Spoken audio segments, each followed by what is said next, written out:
Bonsoir à tous et merci de terminer la dernière journée d'avant week-end avec nous sur le Grand Rendez-vous.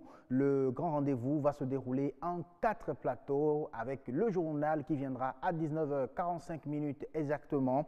Bienvenue donc à tous et déjà donnons le top par la météo.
Vous êtes sur le Grand Rendez-vous. Les tortues marines retiennent l'attention du monde entier cette semaine. Des espèces permanemment protégées au Bénin à travers la lutte surtout de nature tropicale. Un juriste environnementaliste s'invite sur nature et bien-être ce soir. Avec lui, nous parlerons bien sûr du cadre légal de cette lutte au Bénin. Le Bénin, toujours dans la fièvre de la célébration de sa tradition. Ce soir, on fait focus sur les apports de la tradition à la musique béninoise. Rendez-vous sur Horizon Culture. L'expert, quant à lui, n'est pas loin de ce sujet. On aborde avec un jeune promoteur de blog. Il porte loin en fait le fashion à travers sa plateforme en ligne dénommée Wenifa. Avec lui, on verra comment ça marche, la promotion de la mode par les blogs. Voilà donc le menu des plateaux de ce grand rendez-vous. N'oubliez surtout pas à 19h45 exactement sur le journal avec Ulvaeus Balogun ce soir. Bonsoir Ulvaeus. Bonsoir Asiom. Il y a quoi au menu de ce 19h45 ? Eh bien, ce soir, dans l'actualité, nous reviendrons sur la célébration de la fête du 10 janvier, la fête des religions endogènes, et plus précisément aux festivités qui se sont déroulées à Ouida. Autre sujet, s'il est vrai que le vaudou est le socle de la culture béninoise, il constitue également un véritable atout de développement, car au-delà de son aspect festif, ce mode de croyance peut également contribuer au développement du tourisme. Enfin, nous parlerons de ce vent sec et froid chargé de particules poussiéreuses qui souffle actuellement à Cotonou et environ, l'harmattan qui dicte sa loi avec à la clé des maladies respiratoires. Merci beaucoup à vous, Ulvaeus Balogun, pour les titres annoncés. On vous retrouve dans moins de 40 minutes exactement pour le développement de ces titres. Ce sera donc à 19h45 exactement. Pour le moment, on ouvre les plateaux. Oui, la fête de Vaudon, c'était à la plage. On y va de suite même. Mais cette fois-ci, c'est pour parler des tortues marines. C'est nature et bien-être.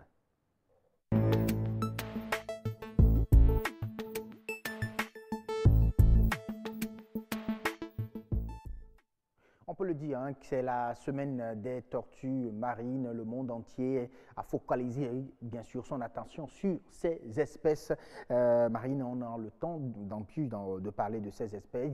Quelle est la lutte qui se fait ici au Bénin? Quel est le cadre légal concernant, bien sûr, la protection des tortues marines au Bénin? On parlera de ça dans un instant. Pour le moment, nous allons suivre le travail que fait cette ONG sur le terrain. Nous parlons, bien sûr, de nature tropicale. Regardez. Mes jeunes frères, mes grands frères et grandes sœurs, ne mangez plus les tortues. Sauver les tortues. SOS des enfants au profit de ces espèces menacées de disparition. Un signal fort pour toute la communauté béninoise. Nous avons travaillé avec les communautés pour qu'elles prennent conscience que ces espèces internationalement sont protégées, ça veut dire au Bénin sont protégées, mais aussi que les communautés peuvent en tirer profit. La raison est toute simple, c'est que quand les communautés organisent des manifestations dans ces périodes, elles ont, surtout à Grand Popo, la chance de se faire assister par des touristes qui viennent constater les actions et aussi une occasion de collecte de fonds. L'exercice se fait chaque 8 janvier sous le sceau de la Journée nationale des tortues marines à Grand Popo. Et les 4 espèces qui se retrouvent sur les côtes béninoises sont célébrées. Il s'agit de la tortue olivâtre, la tortue verte, la tortue lutte et la tortue imbriquée. Pour l'édition 2018, le thème retenu est « Tortue et développement local ». Le développement local, c'est que les communautés côtières, par exemple de Sémé, Cotonou, Ouida, et Grand Popo, et même Abomey-Calavi, qui a une partie du littoral, c'est que sur tout le littoral du Bénin, comme il n'y a pas de policiers, il n'y a pas de militaires, il n'y a pas de gendarmes, ni de forestiers en permanence pour protéger ces espaces, c'est qu'on a travaillé avec les communautés pour que, quand ces espèces viennent aujourd'hui, il y a des gens qui sont chargés de les baguer, de les retourner, de collecter les œufs, de faire des incubations. Et c'est en libérant les bébés que les communautés gagnent de l'argent. Et le développement local, c'est que les communautés, c'est dit au niveau des autorités, au niveau de ces communes, c'est que ces autorités doivent prendre en compte la préservation des tortues comme une opportunité. Parmi les 20 000 espèces de plantes et d'animaux qui sont en danger de disparition, la tortue, qui est source de devises sous d'autres cieux, en fait partie. Quand vous allez du côté de l'Atlantique, ça veut dire au niveau des Caraïbes, au niveau du Brésil par exemple, où vous voyez comment les tortues participent au développement local. Et quand un touriste vient d'abord dans un pays, c'est l'avion qu'il va prendre, c'est l'hôtel, c'est des guides qui vont l'accompagner, c'est des repas locaux que ces touristes consomment. J'ai beaucoup apprécié parce que c'est important de sauver notre environnement. Je pense qu'il y a encore beaucoup de travail à faire. Il y avait assez peu de gens, il faut qu'il y aura encore plus de gens et que ça ne sera pas seulement ici, mais tout au long de la côte jusqu'à même au Nigeria, pour que les gens comprennent l'importance de garder les tortues. Qu'on peut même gagner de l'argent si on les garde en vie, au lieu de les manger. Il faut que les gens prennent leurs responsabilités au niveau de l'État, au niveau de la basse-couche, pour que vraiment les espèces se portent bien. Le tourisme durable, c'est la conservation durable de la biodiversité qui participe aussi au tourisme durable. Avec le tourisme qui est inscrit au rang des priorités du gouvernement, c'est un appel qui aura certainement un écho favorable auprès des autorités, mais aussi de la population qui doit jouer sa partition. Et ça commence par le respect de l'écosystème. Ah oui, des tortues, nous en avons au Bénin. Et vous l'avez constaté à travers, bien sûr, ce reportage nature tropicale de James, Jean-Claude James, qui nous a fait voir un peu les actions de cette ONG sur le terrain. Alors, on revient en plateau avec Benjamin Dagbetor. Il est juriste de l'environnement, on peut le dire comme ça, ou environnementaliste. Bonsoir. Ce que vous voulez, juriste environnementaliste. Juriste environnementaliste. Bonsoir. C'est un plaisir de vous avoir sur le plateau. Bonsoir, Madina Niambossou. Bonsoir à vous, Assim Gaba. On est à la plage ce soir avec les tortues marines. Bien sûr, les tortues marines sont à l'honneur cette semaine. Le 8 janvier dernier, c'était la journée nationale des tortues marines. La cérémonie officielle a eu lieu à Grand Popo. Et tout ça, lundi déjà, on a déjà commencé par aborder la thématique avec Madame Djengue, avec laquelle on a parlé de cette journée. Aujourd'hui, on va aborder la question réglementation. Mais avant de parler de la réglementation, on va s'intéresser d'abord aux principales menaces qui pèsent sur les tortues marines. Monsieur Dagbetor, quelles sont ces menaces? Merci, Madame. Et il faut signaler qu'il y a plusieurs menaces qui planent sur ces espèces. des plus petits aux plus grands, c'est-à-dire des juvéniles à l'âge adulte. Lorsque nous commençons par les petits, il faut signaler que c'est des espèces qui sont vulnérables juste après l'éclosion. Il y a des prédateurs naturels. Et quand on parle de prédateurs naturels, nous avons par exemple les crabes. Nous avons les crabes, nous avons les oiseaux, les grands oiseaux qui prennent d'assaut ces tortues avant leur migration, avant qu'elles ne retrouvent leur milieu naturel qu'est l'océan. Oui. Il y a aussi que nous avons au niveau de l'océan, la pollution de l'océan. Et souvent, l'océan est pollué par les déchets plastiques que les tortues confondent facilement aux méduses et aux aliments et qui les avalent et qui provoquent ce qu'on appelle les occlusions intestinales qui conduisent directement à la mort. En dehors de ça, nous avons aussi les changements climatiques parce que le sexe de ces bébés tortues détermine, la température, détermine le sexe La température des nids lors de la période d'incubation détermine le sexe de ces bébés. Plus la température est élevée, moins nous avons des bébés mâles. Et là, ça joue sur le cycle naturel de reproduction de ces tortues. Nous avons également la dégradation des sites de ponte.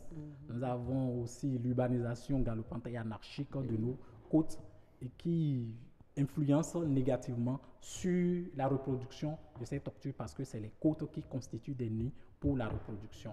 Et la grande menace, c'est bien sûr les hommes. Voilà.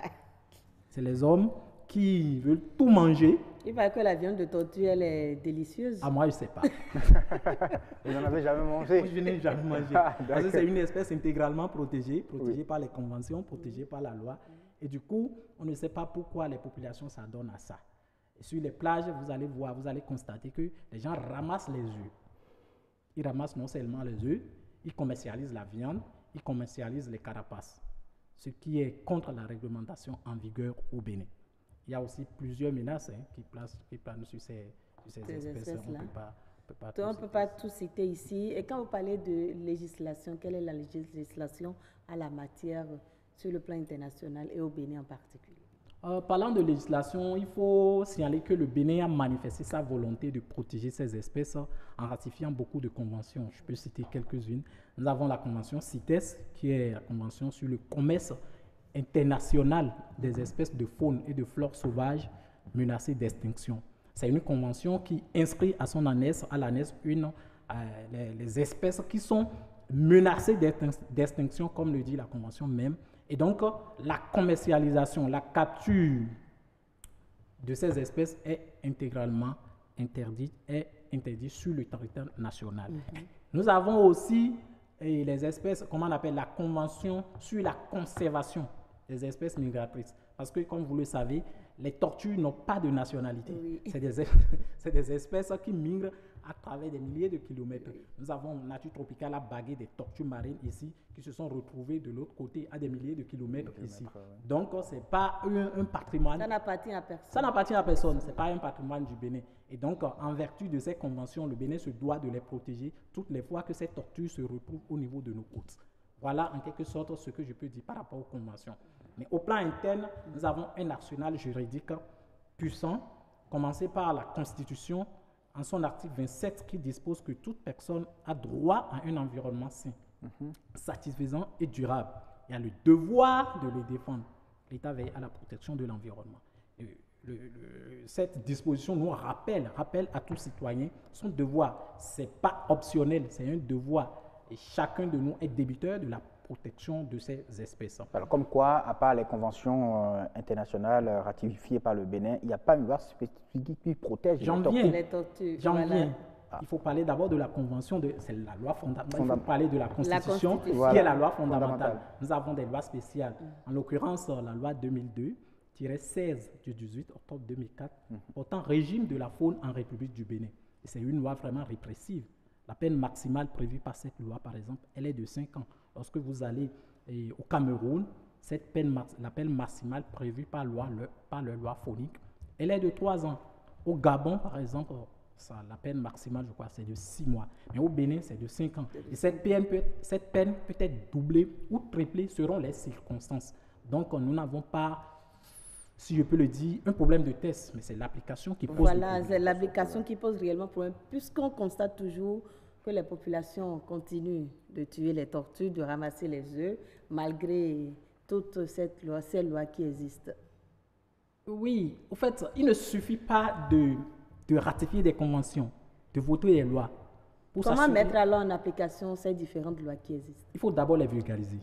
Parce que sur le terrain, vous allez constater que les acteurs, même les praticiens du droit, ne sont même pas au courant, ne sont pas informés de ces lois. Ils n'ont pas ces lois. Les tests ne sont pas vulgarisés. Vous voyez, quelqu'un qui veut appliquer la loi, qui ne connaît pas le contenu même de cette loi. Il y a des gens, même, c'est la première fois qu'ils voient lorsqu'ils sont en face de ces cas. Donc, nous continuons de vulgariser. Il faut vulgariser ces lois. Faites des sensibilisations.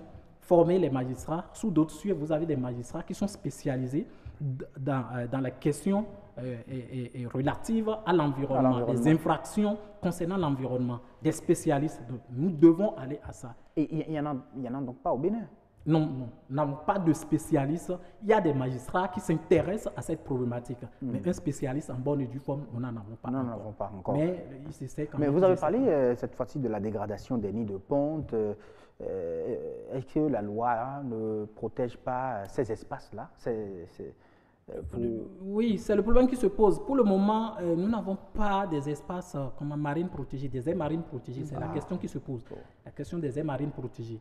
Vous voyez, les tortues, c'est des espèces qui sont protégées, mais qui se retrouvent sur des espaces non protégés. Non protégés. Il se pose un véritable problème. Vous voyez, il va falloir qu'on aille à cette école. Au Sénégal et sous d'autres cieux, ils ont déjà des aires marines aménagées spécialement protégées. Et personne ne peut accéder à ces espaces sans l'autorisation expresse de l'autorité de tutelle. Il faut qu'on en arrive là aussi. Mais ce serait difficile? Non, rien n'est difficile. À cœur variant, rien n'est difficile. Rien n'est impossible. C'est une question de volonté. C'est une question de volonté et de politique. Vous voyez, si le gouvernement décide d'aller à cette école, s'il n'y a pas de souci, comme on a fait pour les cocotiers, on les a protégés carrément. Comme on a fait pour les cocotiers, désormais, c'est rappelé. On ne les abat plus comme ça, mais il faut avoir une autorisation.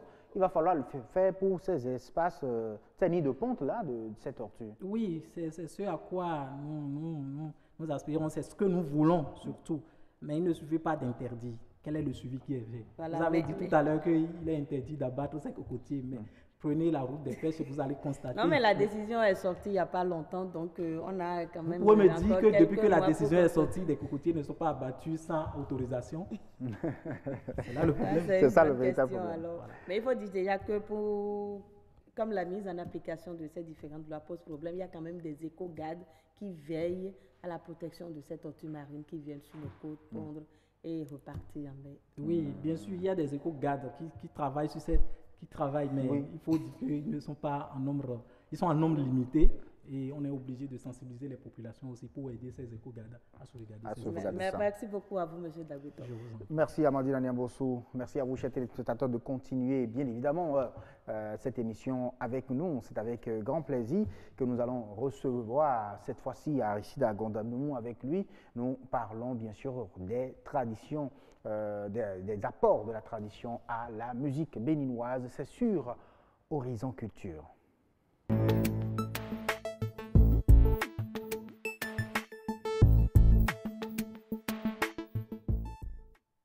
Oui, célébration de la tradition au Bénin, ça continue, surtout sur le grand rendez-vous ce soir. Et nous allons parler, on va faire un focus sur les apports de la tradition à la musique béninoise sur ce numéro de Horizon Culture. On va suivre d'abord ce reportage signé Arnaud Adadja qui nous parle des apports de cette tradition au fashion, à la mode béninoise, à la mode africaine. Et on revient sur le plateau pour parler de ses apports à la musique béninoise. Regardez.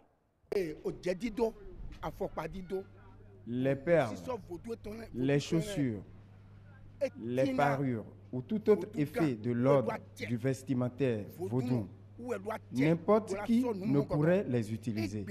Seul le vaudounon détient le pouvoir de décider de qui doit l'exploiter ou non. De nos jours, les jeunes ne sont plus fréquents au couvent comme avant.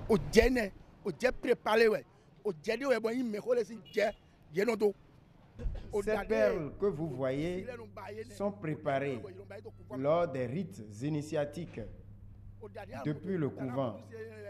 Par exemple, vous ne verrez jamais les formes de coiffure vaudou chez des non-initiés.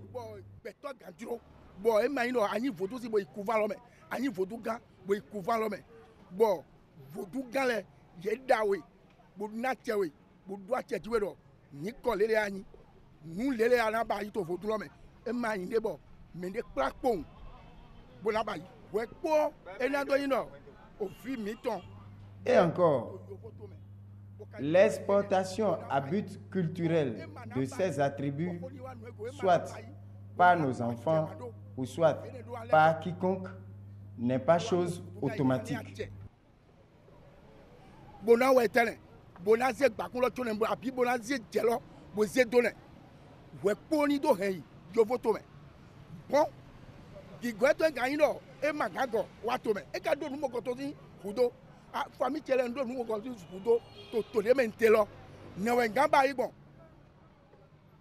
Toute forme d'emprunt doit d'abord recueillir l'avis préalable des dignitaires avant que toute valorisation de l'esthétique vaudou du Bénin ne soit possible à l'extérieur.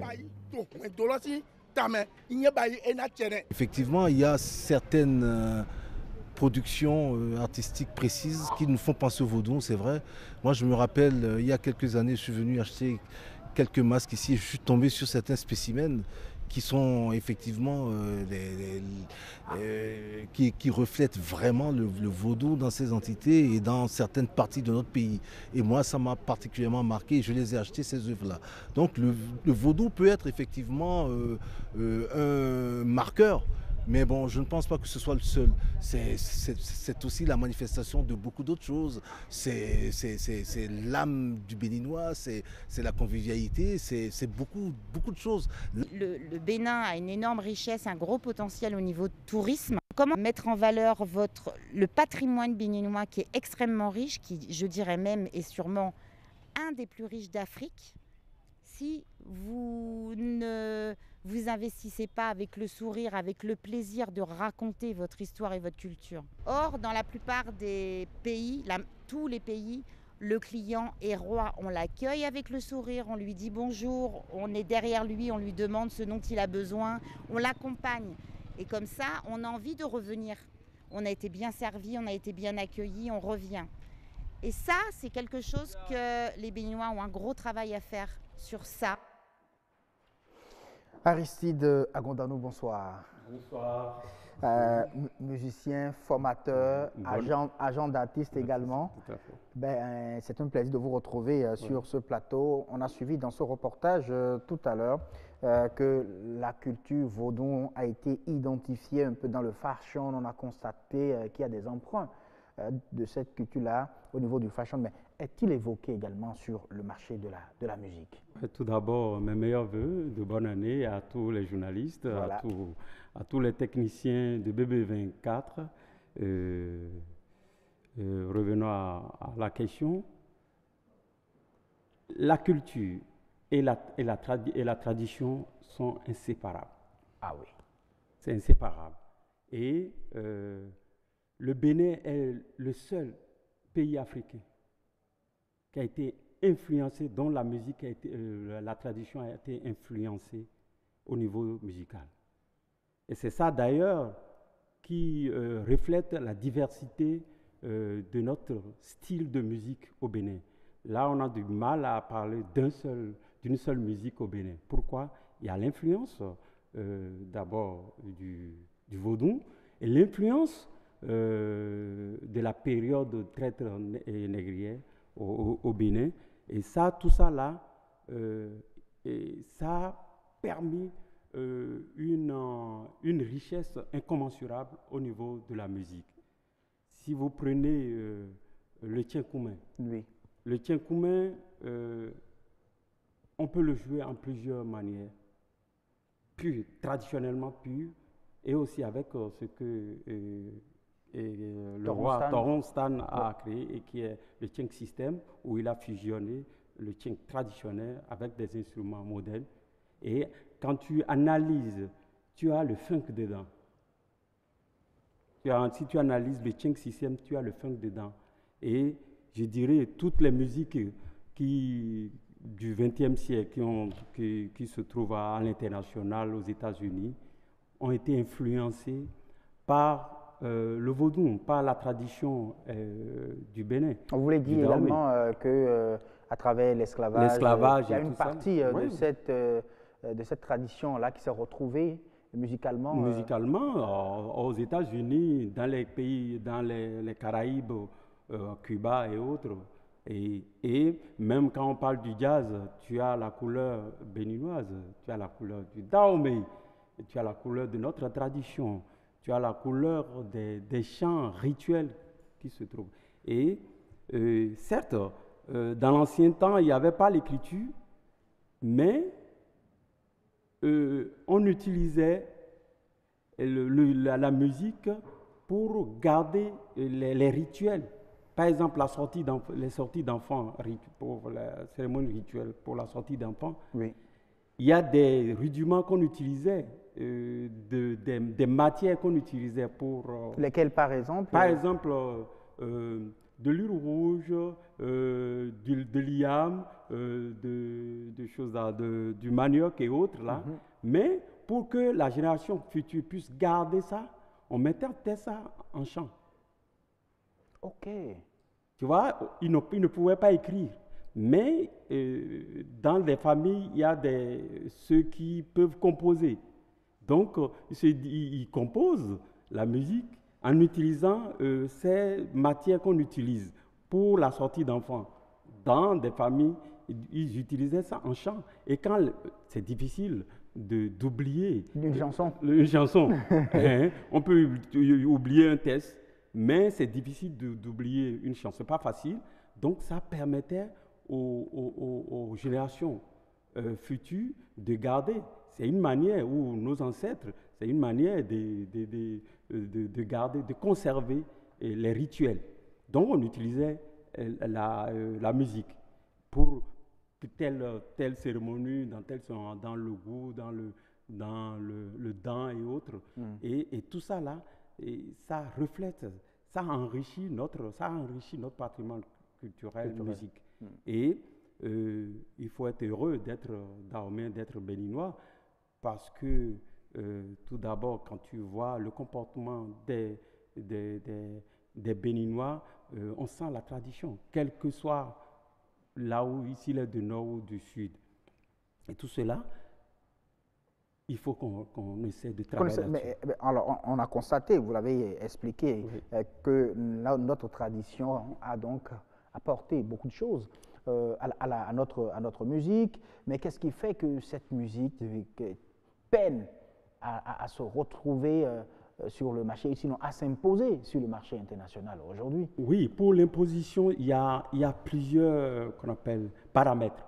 Il y a plusieurs paramètres parce que c'est pas facile.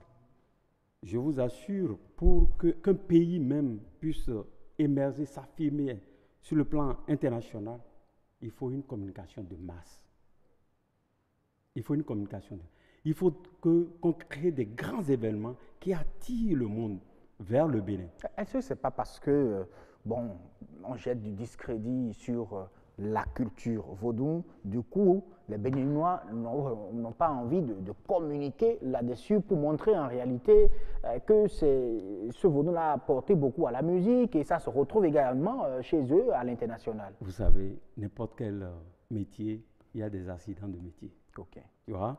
Et certes, quand un Béninois, un Dahomey qui va à l'extérieur et qui fait des choses magiques qui dépassent l'entendement, on dit ouais, c'est le vaudou. Ouais, c'est notre culture. Peut-être si je suis quelqu'un qui vient du pays de la Chine ou bien de Cuba ou bien quelque part, on me dira oui, peut-être que j'ai utilisé le Bouddha. Voilà. Donc, je pense qu'il faut prendre le côté positif de la chose et travailler là-dessus et créer des événements au niveau du Bénin. Certes, il y a quelques artistes comme la sœur Kidjo, qui a fait pas mal de travail à l'international. Mais ça ne suffit pas. Gangbé aussi a fait, mais ça ne suffit pas. Il faut, dans notre pays, créer des grands événements pour attirer le monde. Créer des et faire la promotion de ces événements à l'international pour attirer du monde. J'ai vu en 2016 Saboran Danialou jouer à Bruxelles sur le festival Vaudou. Mais sincèrement, c'était... oui, le public ne voulait même pas qu'il rentre. Tout à fait. Et lorsque moi je l'ai amené en tournée en 2016 aussi en France, et il jouait là-bas, les gens me soulevaient dans le public. Dans le public. Ouais. Oh, c'est lui, pas il moi. jouait. Lui, il jouait, on me soulevait dans le public. C'est pour vous dire que on est riche. C'est une musique et notre musique, tu sais, je dis souvent à l'international que le Bénin, les musiciens béninois peuvent jouer la musique du monde entier, mais le monde entier ne peut pas jouer notre musique. Et le monde se retrouve dans la musique du monde entier, se retrouve dans nos musiques. Tu vois, c'est riche. Donc, qu'est-ce qu'il faut faire? Il faut faire un travail de communication. Voilà. De communication. Il faut que les entrepreneurs culturels pensent des événements au niveau national, histoire d'attirer le monde. Et c'est là, ça va faciliter aussi le développement du tourisme. Du tourisme, quelqu'un a parlé du tourisme. Oui, tourisme, écoute, c'est nos plages. Il y a des plages, hein. Quand tu vas au Maroc, dans les pays, tu as des plages qui t'attirent. Il y a des lieux qui t'attirent. Mais nos plages, c'est pas nos plages, à cause de nos plages que les gens viendront. Mais à cause de notre tradition, notre culture, notre musique, notre danse, notre théâtre. Regarde la pièce que Aloubine Dine lors de l'ouverture du festival FIP. Voilà, regarde cette création. Cette création, c'est avec près de 600 personnes. J'étais sur la création, j'ai travaillé avec Dine. Mais c'est Maous. Et le faire une fois, c'est pas beau. C'est-à-dire, il faudrait qu'on travaille à l'interne.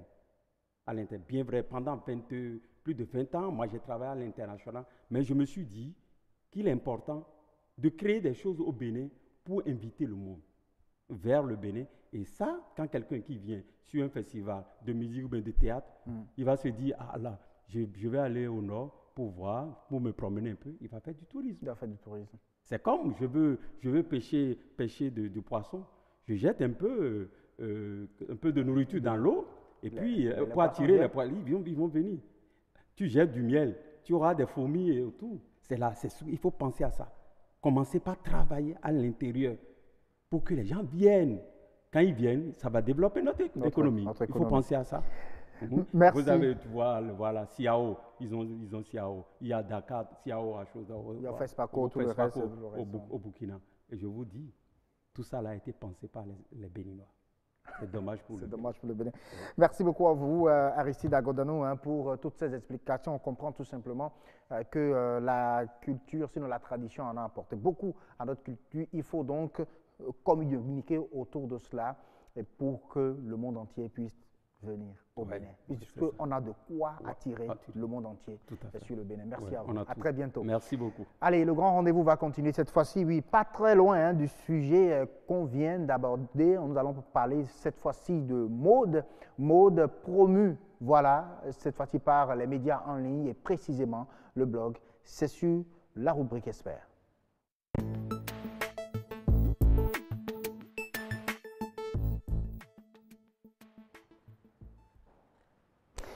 Voilà, merci de nous retrouver avec l'expert de ce jour, celui qu'on reçoit ce soir, porte au loin le fashion, à travers bien sûr sa plateforme en ligne dénommée Huenifa. Billy Katraye, c'est son nom. Bonsoir. Bonsoir, monsieur. Merci d'avoir accepté notre invitation, de venir sur ce plateau nous parler de la force des médias en ligne en matière de promotion de la culture et précisément de la mode. Alors, vous savez, un blog pour faire la promotion de la mode, il y en a plusieurs, c'est vrai, mais qu'est-ce qui fait la différence entre vous et les autres?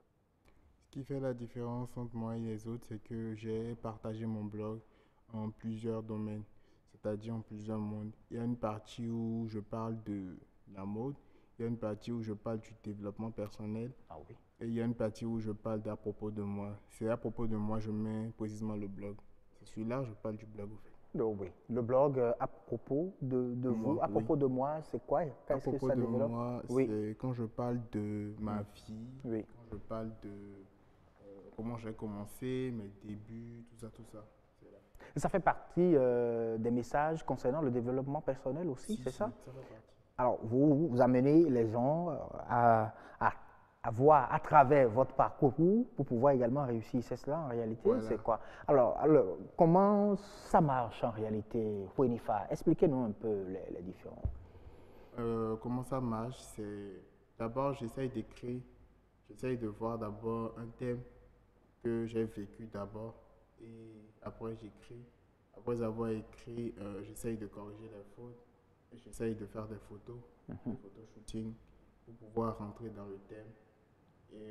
Et après ça, je le mets sur ma plateforme. Avant de le mettre sur la plateforme, il faut d'abord créer un lien, tout ça. Donc, après avoir fait ça, c'est là que je poste maintenant et puis je fais la diffusion. Alors, quelque chose d'intéressant dans tout ce que vous dites, c'est-à-dire, il y a d'abord l'histoire. Il y a d'abord le problème que vous identifiez. Maintenant, vous faites une photo qui correspond à l'image, c'est cela? Oui, c'est cela. Comment arrivez-vous à penser tout ça? C'est parce que... c'est une passion. Oui. Quand tu veux quelque chose, c'est que tu te donnes à fond à la chose, en fait. Donc, quand j'essaye de m'asseoir ou j'essaye de rester tranquille, j'essaye de réfléchir d'abord à la manière dont la photo sera. Et vu que j'ai un bon photographe vraiment qui essaye d'être dans le même état d'esprit que moi, il essaye bien de visualiser ce que j'ai dans la tête. Donc, c'est très facile de travailler. De travailler comme ça. Alors, le fashion que vous mettez en exergue à travers une partie, bien sûr, de Wenifa, c'est quoi? Quels sont les angles que vous choisissez? Est-ce que c'est le fashion africain? C'est le béninois? Quelles sont les implications? Bon, je fais plusieurs fashions. Je fais du streetwear. C'est là où on parle des t-shirts, des jeans et autres. Je fais de la mode béninoise quand je mets du visco, par exemple, que j'ai mis. Voilà. Je fais de la mode urbaine quand j'essaye de réfléchir moi-même et j'essaye de combiner un style. Par exemple, je peux prendre un t-shirt que j'ai déjà griffé sur un papier, j'essaye de dessiner pour que ça puisse donner quelque chose de concret. Et après ça, je prends ça maintenant, je remets ça au styliste. Vu que ma mère, c'est une styliste, je la remets ça et elle essaye de me confectionner ça et puis je fais la photo. Ah oui, hein, c'est comme ça donc, que ça marche. Il y a plusieurs personnes qui sont derrière ce blog-là et qui travaillent donc avec vous pour que Wenifa, pour que le Houé plus fa, pour qu'il y ait la paix à la maison, en quelque sorte. C'est ça. C'est ça. Alors, maintenant, dites-nous, quand tout ça mis ensemble, ça, oui, vous parlez de développement personnel, vous parlez de fashion, et aussi, troisième aspect, c'est-à-dire de vous-même à propos de moi. C'est pour quel objectif en fait? Quelle est la vision de Wenifa? D'abord, la vision de Wenifa, c'est de permettre à la population béninoise, surtout à la jeunesse, de voir plus loin. Parce que dans notre pays, il n'y a pas souvent ce genre de trucs. Il n'y a pas souvent ce genre de trucs. Donc, il faut au moins quelqu'un qui essaye d'innover, qui essaye de faire quelque chose. Donc, j'ai réfléchi à ça et je me suis dit que voilà, peut-être c'est ce que je veux faire. Parlez-nous alors d'une de vos thématiques déjà abordées à propos de moi, par exemple. Une des thématiques que vous avez déjà eu à aborder. Ok. À propos de moi, par exemple, j'ai abordé Qui suis-je? C'est à partir de Qui suis-je que j'ai pu créer mon association cette année. J'ai une association qu'on appelle Association Wenifa, où je donne des dons, je donne des vivres, des habits aux enfants orphelins, aux démunis.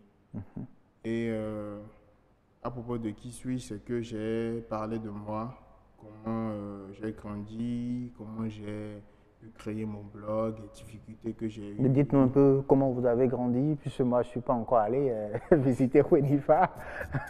Expliquez-nous un peu parce que nos téléspectateurs sont là, ils veulent savoir en réalité ce qui vous a amené à penser surtout à toutes ces rubriques-là, à propos de moi, le blog et puis le fashion et tout le reste? Bon, comment j'ai grandi? J'ai bien grandi avec une famille vraiment qui me soutenait vraiment dans tout ce que je faisais.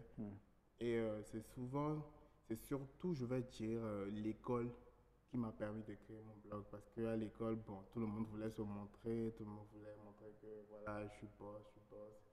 Mais moi, je n'avais pas mon truc à moi, au fait. Mon truc, c'était de lire, ou m'asseoir, de regarder les autres, de danser. C'était plus mon délire, en fait. Donc, je me suis dit, et si j'écrivais quelque chose? C'est comme ça que j'ai commencé à écrire un peu, à partager. Et mes amis me disaient, voilà, ce que tu fais, c'est très bien, Billy. Essaye de créer un blog, ça t'irait bien. J'ai dit, ah oui. Donc, j'ai créé mon blog d'abord. Je n'avais pas créé payant, parce que là, maintenant, c'est payant. Ah oui. Je n'avais pas un blog payant, j'avais un blog gratuit. Donc, j'essayais quand même de maximiser la population. Vu que j'ai un blog payant maintenant, bon, ça va encore plus parce que ça va dans les autres pays, tout ça. Alors, donc, vous pensez qu'à travers les médias en ligne, que le message va beaucoup plus loin, c'est ça? Parce que vu les statistiques, j'ai déjà le Sénégal, le Mali, Londres, les États-Unis. Donc, il y a beaucoup qui s'intéressent à vos publications. Est-ce que vous pensez qu'aujourd'hui, à travers, en se basant beaucoup plus sur les médias en ligne, on peut davantage faire connaître notre culture? Si, parce que la culture béninoise, c'est ce que je veux vraiment développer maintenant, parce que je vois qu'on a beaucoup de choses qu'on y a au fait au Bénin. On a beaucoup de culture, on a beaucoup de trucs qu'on doit valoriser, mais bon, on laisse ça au détriment de l'extérieur. Donc, je préfère plus me concentrer maintenant sur la culture que les autres hebdomadaires. Les autres hebdomadaires. Et donc, vous appelez, vous faites également appel au public à vous faire part de leur création. Les stylistes, est-ce que vous avez déjà une relation avec eux au Bénin? Comment ça marche avec eux? Avec les stylistes, bon, il y a d'autres qui essayent de te confectionner quelque chose. Il y a d'autres qui te demandent ce que tu veux. Donc, c'est ce que tu veux qui est difficile, au fait. Parce que réfléchir, créer un habit, c'est vraiment difficile. Donc, il arrive des fois que vous-même, au niveau donc, de Huinifa, que vous pensiez à un modèle, que vous demandez à un styliste de coudre, par exemple, de confectionner, et vous faites la photo, vous mettez sur la plateforme. Alors, dans quel but? C'est dans le but de rentrer plus dans le sujet, au fait, dans le sujet de ce que j'ai à faire. Parce qu'il y a même, je suis en collaboration avec mon frère, bientôt qui va sortir sa marque qu'on appelle Maison Capsule. C'est du pur béninois. C'est pur, ça reflète même la mode africaine. La mode africaine. Et donc, on peut donc y avoir accès facilement. Oui, il y a déjà la page Instagram qui est déjà publiée. Mais bientôt, la sortie des habits seront bientôt disponibles. Merci beaucoup à vous, Billy Katraye, promoteur du blog Huinifa. Merci d'être venu sur le plateau du Grand Rendez-vous. Nous allons continuer avec vous, chers téléspectateurs, et vous inviter dans la rédaction de BB24 avec Ulvaeus Balogun pour le journal. Il est 19h45. Ouais. Et bienvenue sur le grand rendez-vous de l'information axée sur le développement. Pour qu'on considère que le cœur a des modifications liées au sport, il faut d'abord une pratique sportive assez fréquente. À midi, je me couche. Qu'en soient les problèmes que j'ai, à midi, je dors et à 15h, je reprends. Ceux qui se disent qu'ils se donnent de repos, c'est bien, mais on se donne de repos où? Aller sous nos échangeurs. Le grand rendez-vous, c'est du lundi au vendredi sur BB24 à 19h et à 0h. Existe. Autant savoir aujourd'hui qui vous amène à la découverte d'une filière. Mesdames et messieurs, bonjour et bienvenue à cette émission Wikeko. À cause du chômage, les jeunes se sont donnés au travail qu'on appelle l'ANAC. Ce phénomène a pris depuis quelques mois une allure vraiment inquiétante. Suivez juste après moi la revue de presse et le décryptage. Tour d'horizon de l'actualité vue par les canards. Mesdames, Messieurs, bonjour. Ça ne sert à rien de prendre la décision de reculer après avant de mieux faire. Suivez Wikeko, votre magazine de l'actualité économique sur BB24 tous les dimanches à 11h et à 23h. les lundis à 11h et les mardis à 5h. D'un pays, lorsqu'on voit des Ivoiriens s'habiller.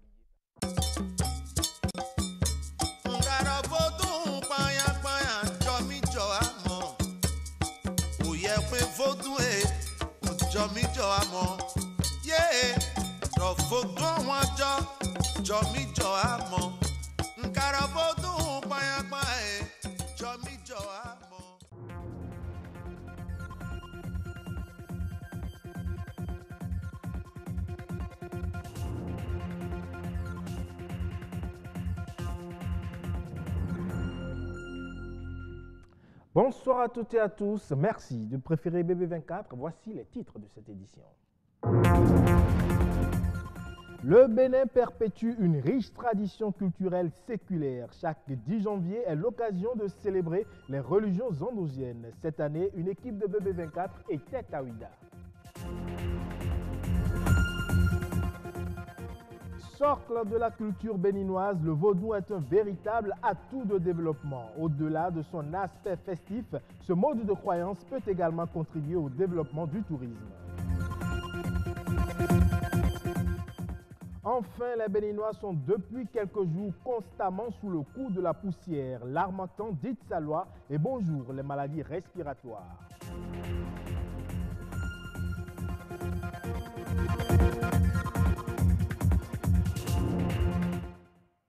Hier, 10 janvier, c'était la journée nationale des religions endogènes et la ville de Ouidah a célébré l'événement. Adeptes et prêtres de toutes les divinités et religions endogènes ont porté en triomphe la diversité de ce culte. À l'occasion, des milliers de touristes venus célébrer les divinités se sont même procurés plusieurs œuvres d'art dans le marché qu'occasionne la fête du vaudou. Images et commentaires avec Jules Akwaïkou et Patrick Adjabodou.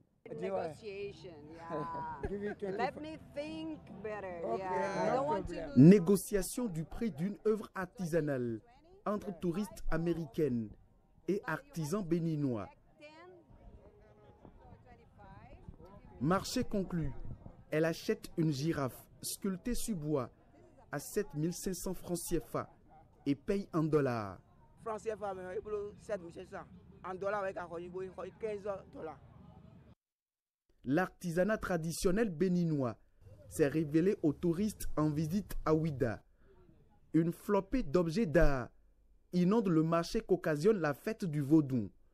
Des masques, des divinités, des statuettes et fétiches, des sculptures en bois, des calebasses à l'effigie de Ouidah et du Bénin, des bijoux, des perles et accessoires de mode. Toute la galerie des œuvres d'art est mise en valeur. D'un vendeur à un autre, les touristes achètent à compte-gouttes. Dame Chantal peine à faire un bon chiffre d'affaires. Depuis 3 jours que je suis ici, ce sont des Blancs qui passent pour voir les articles et ils font leur programme pour revenir. Ils n'achètent pas automatiquement. Je vends des œuvres d'art, des colliers, des ceintures artisanales, des bracelets, calebasses, sacs calebasses, des vaudous, plein de choses je vends. À la porte du non-retour, sur la plage de Ouidah, la fête du vaudou et des religions endogènes séduit les regards. Moment de bonnes affaires pour commerçants ambulants et jeunes entrepreneurs. Un bon chiffre d'affaires sur la plage pour le festival de vaudou, c'est très possible. C'est possible parce qu'il y a ce qu'il faut. Le business, je trouve déjà que c'est très intéressant parce qu'il y a vraiment la clientèle, il y a des clients vraiment potentiels, que ce soit les Béninois, que ce soit les expatriés, que ce soit les touristes, un peu de tout.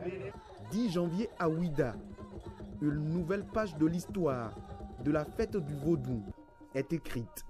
Des images resteront en souvenir. Ces acteurs du tissu économique ont su également booster l'économie du tourisme.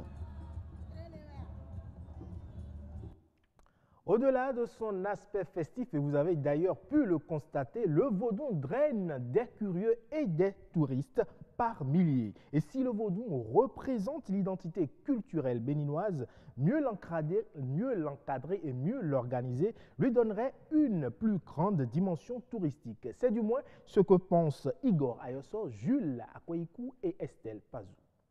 De la ferraille négligemment sculptée, parsemée aux besoins de poudre et d'huile rouge.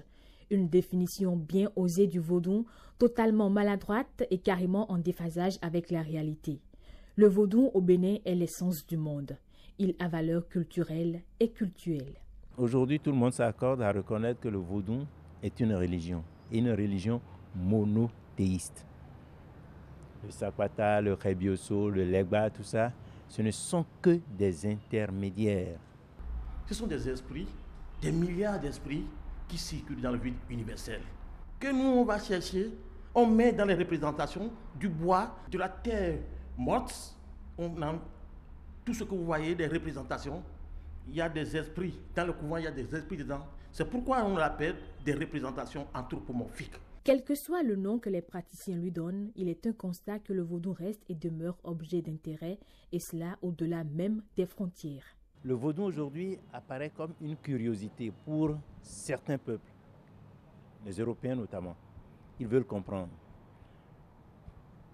Et c'est pour ça qu'ils viennent au Bénin, certains pour s'initier, d'autres pour comprendre. Et que des gens qui soient traités de cette manière, envoyés en esclavage, puissent partir sans ce vaudou-là. Alors, mais qu'est-ce que ce vaudou-là a de particulier pour qu'on aille au-delà du Bénin sans cela? Une question qui est restée depuis des siècles et qui trouve sa réponse dans les milliers de touristes qui foulent chaque fois le sol béninois. Ce qui existe en Afrique en matière culturelle, des représentations anthropomorphiques, les scènes de théâtre, les danses et puis l'accoutrement, nos habillements, ça plaît aux autres. Ils viennent et c'est Vaudou qui a créé, tout ça est généré par Vaudou. Donc la relation entre le Vaudou et le tourisme est une relation d'abord commerciale basée sur le commerce. Parce qu'on veut aller apprendre, on veut aller chercher du beau en Afrique et chez les Rounons dans le couvent. Donc Vaudou participe encore là au développement du tourisme. Vaudou et tourisme, un tandem qui pourrait donc être profitable au Bénin. Mais il y a tout de même quelques préalables. Le vaudou, où est-ce que les gens iront voir le vaudou? Dans les maisons? Dans les concessions? Dans les familles? C'est là le problème. Il faut qu'on y pense. Le tourisme doit être organisé et formalisé par l'État. Ne plus être la curiosité uniquement du 10 janvier, mais de tous les jours, le vaudou pourrait aussi cesser d'être le simple folklore de la fête des religions endogènes et être source de devises au Bénin, bien plus qu'il ne l'est déjà. Depuis quelques jours, un vent sec, froid, chargé de particules poussiéreuses souffle sur l'ensemble du territoire national. C'est la période de l'Harmattan, ce temps de brouillard qui voit la recrudescence de certaines infections qui touchent les organes respiratoires. Pour les motocyclistes, le meilleur moyen pour se protéger est le cache-nez. Quelles sont les affections courantes durant la période de l'Harmattan et comment se prémunir contre ces infections? Les réponses dans cet élément signé Bernard Diobé, Igor Ayoso et Clotaire Awekoum. Temps difficile que celui de l'Harmattan qui rime avec un brouillard épais, fait de particules, une atmosphère ambiante difficile de respiration et le seul rempart trouvé par les motocyclistes reste le cache-nez pour limiter les effets néfastes sur la santé. Quand on est dans la circulation, la poussière nous rend malade, ça nous cause des rhumes, des syringites et autres. C'est pourquoi souvent je porte ça. Et moi je dis souvent quand je vois mes parents, je leur dis qu'il faut essayer de porter ça. Sinon ça rend beaucoup de malades. Le vent qui s'ouvre, qui rentre dans la tête, ça ne va pas nous faire du bien.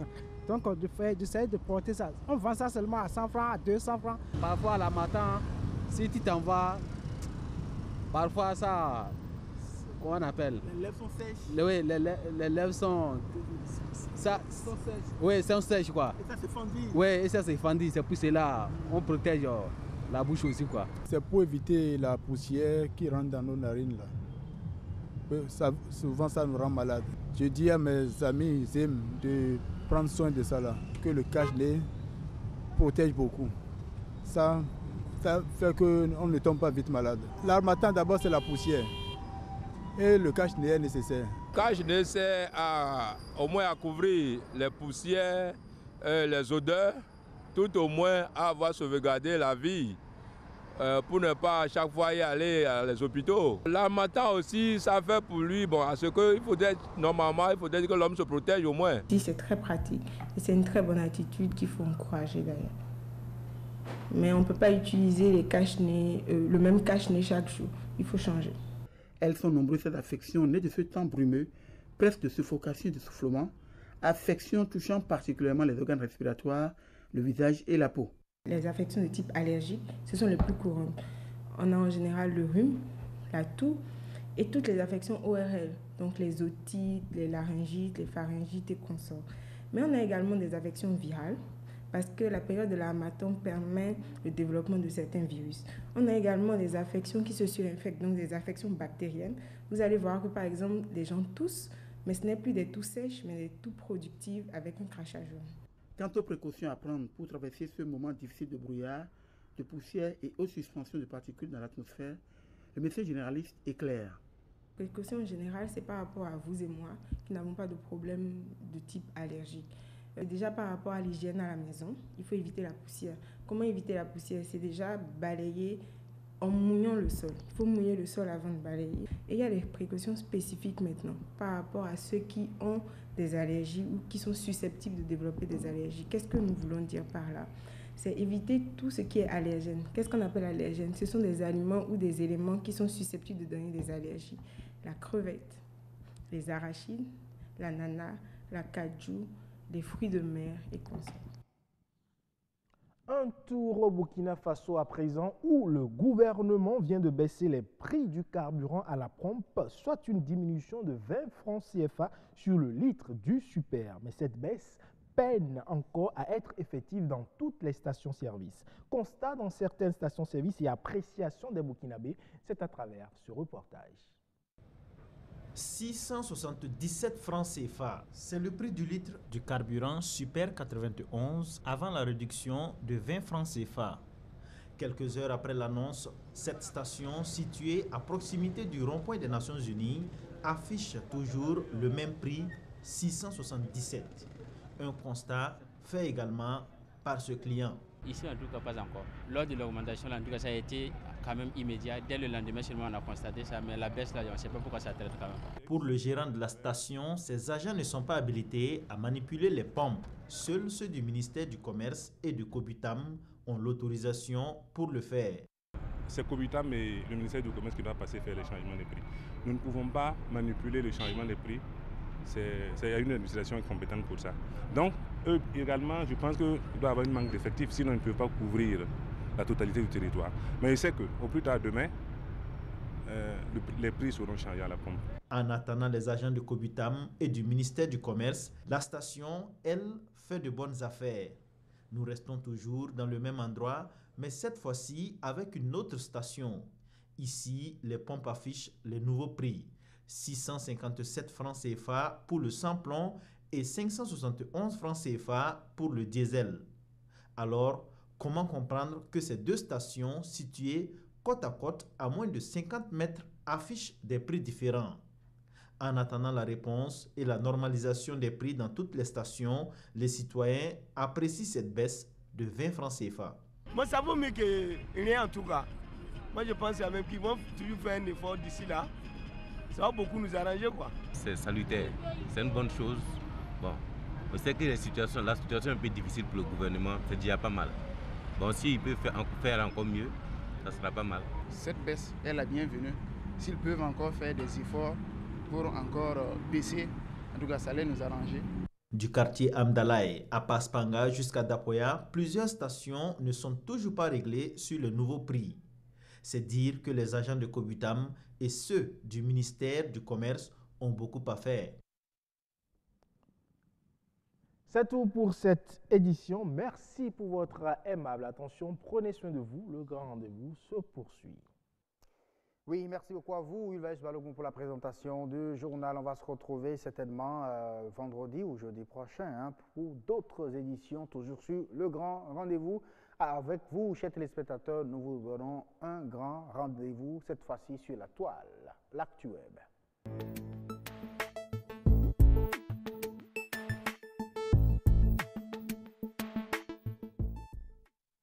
ActuWeb, aujourd'hui, nous allons répercuter vos messages concernant, bien sûr, la question de la semaine. Pourquoi le mois de janvier est si difficile à vivre? Les téléspectateurs ont répondu, les internautes ont répondu. Bonsoir. Bonsoir, Sio. Bonsoir, Denis. Comment allez-vous? Je vais bien. Alors, ce soir, il est question donc d'aller sur la toile voir quelles sont les réponses de nos téléspectateurs. Eh bien, oui, nous avons eu certains commentaires de nos internautes face à la question du jour que vous avez déjà rappelé, question de la semaine que vous avez rappelé déjà. Oui. Nous commençons par Godot Romaric, qui estime que ce n'est pas chez tout le monde, par exemple. Ah oui. Chez les musulmans, ils n'ont pas ce problème. Ah, pourquoi? Parce que la Noël et la nouvelle année ne sont pas des fêtes à célébrer dans la communauté musulmane. Ah, d'accord. D'accord. Donc, eux, ils n'ont pas célébré leur soupçon là. Peut-être qu'ils vont l'utiliser pour la tabaski. Pour la tabaski. Aboudou Rahman Dossa, oui, lui estime que c'est à cause du virus du mois de décembre. Ah, virus? Oui. C'est-à-dire pour lui, ce virus, c'est le fait que Ève, dans le jardin d'Èden, de dépenser sans arrière-pensée tout. Pour lutter contre, il faut dire que c'est tous les jours la fête en soi et penser à lendemain. C'est pendant 30 jours pour avoir le salaire. C'est-à-dire que pour lui, c'est tous les jours son jour de fête. Donc, avant de dépenser, il vaut mieux réfléchir avant de le faire. Avant de le faire. Oui. Puis c'est difficilement, ils ont le salaire. C'est 30 jours après, il y a le salaire. Il y a le salaire. Et du coup, donc, il faut faire attention pour savoir dépenser. Même si on est en mois de décembre ou en janvier. Il faut préparer la fête, et donc il faut savoir dépenser. D'accord, nous prenons le commentaire de Christiane Joy. Parce que les gens font des folies financières inutiles en se disant « on ne vit qu'une fois ». Ah, quelle belle idiotie et bêtise. Christiane Joy. Christiane Joy. Parce que les gens font des folies financières inutiles. Inutiles en plus. En se disant qu'on ne vit qu'une fois. Quelle belle idiotie et bêtise. Bêtise. Waouh. Oh là là. Suleiman Gansari Mourou, lui, il estime qu'on a souvent l'habitude de gaspiller financièrement trop d'argent avant même le mois de janvier, sans réserver une bonne somme pour le premier du mois d'une nouvelle année. Je viens sur Ayossor, notre ami, parce que les dépenses sont plus énormes qu'un ballon à hélium, alors que le salaire même a la taille d'une petite pomme et n'est pas élastique. C'est pas élastique, donc on ne peut pas gonfler. On ne peut pas gonfler ça. La dépense augmente, mais on ne peut pas gonfler le salaire. On ne peut pas gonfler le salaire. Lewis Yewenou, c'est parce que nous voyons le plaisir ou les fêtes comme une obligation, genre la normale au Bénin. Ah oui, les fêtes sont... Une obligation. Une obligation. Les fêtes ne doivent pas être une obligation. Il y en a beaucoup dedans, quoi. Voilà. Donc... Casten Kesso, qui pense que si le mois de janvier est difficile à vivre, c'est juste à cause des dépenses que le nouvel an nous prend. C'est la nouvelle année et il ne faut pas rester en marge de cette fête. Il faut faire des achats pour sa famille, sa belle famille, sans oublier ses parents, ce qui nécessite beaucoup de dépenses, si bien que quand on n'est pas financièrement fort, nous sommes terrassés dans le mois de janvier. Et le dernier commentaire de HH, Ben, je vous dis que le mois de janvier n'est pas difficile à vivre. Tout est question d'organisation. Vous ne pouvez pas vous plaindre chaque année du même mois. Au finish, il faut croire que c'est vous qui êtes difficile dans votre planning pour vivre décemment et aisément ce beau mois. Mais il a bien trouvé, hein. J'aime bien son commentaire à lui. Au finish, il faut croire que c'est vous qui êtes difficile. C'est vous qui êtes plutôt difficile. Dans votre planning pour vivre décemment et aisément ce beau mois. Ah oui, parce qu'il dit également, on ne peut pas se plaindre tout le temps. Je vais vous dire que le mois de janvier n'est pas difficile à vivre. Oui. Tout est question d'organisation. Vous ne pouvez pas vous plaindre chaque année du même mois. Vous ne pouvez pas vous plaindre chaque année du chaque même année mois. Du mois. Toujours janvier. Toujours janvier. On se plaint toujours de janvier, mais voilà. Il y en a un qui s'appelle janvier aussi. Hein. Oui. Bon, nous souhaitons alors bon mois d'anniversaire, parce que c'est tout le mois de janvier. Carrément. Janvier, au janvier de la maison. Au janvier. En fait, c'est tous les qu'on a recueillis comme avis et commentaires pour cette question de la semaine. De la semaine. La prochaine, entre la question de la semaine prochaine, on l'aura le lundi. Le lundi avec Agnès Bello. Merci à vous, Adonis, d'être venu sur ce plateau. On se retrouve vendredi avec vous. Oui, vendredi pour une autre édition de l'Actu Web. Mais l'Actu Web viendra lundi avec la question de la semaine. Merci de nous avoir suivis, chers téléspectateurs. Oui, on tend tranquillement vers la fin de cette édition du Grand Rendez-vous. Avant de partir, la météo.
Merci à tous de nous avoir suivis. C'était un grand plaisir d'avoir passé ce temps de télévision en votre compagnie, chers téléspectateurs.